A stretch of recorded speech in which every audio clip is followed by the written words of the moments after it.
Hi everyone, today I'm going to go through the Imitations with Objects program. So the goal of this program is the student will imitate a motor action using an object when asked to do this or copy me.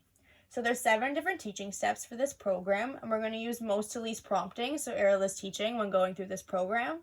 So with the first step, you're going to teach the student to imitate any gross motor movements with one object out on the table. So you'll say to the student, copy me.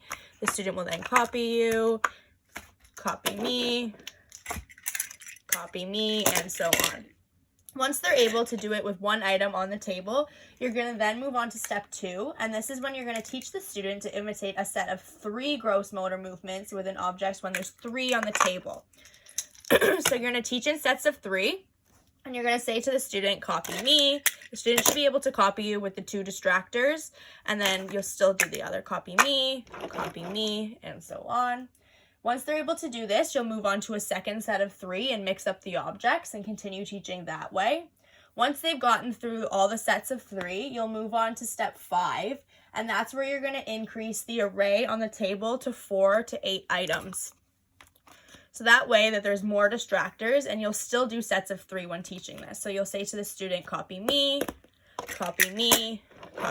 only with your designated set of 3s, still allowing there to be distractors.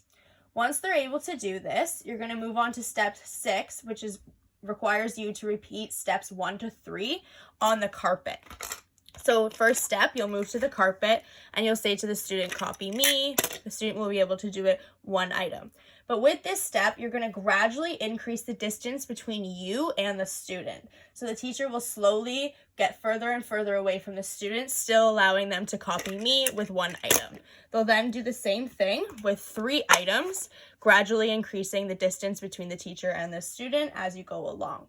Once they're able to do this with all the sets of 3, when the teacher is at a far distance away from the student, you'll move on to step 7, and this is the generalization step.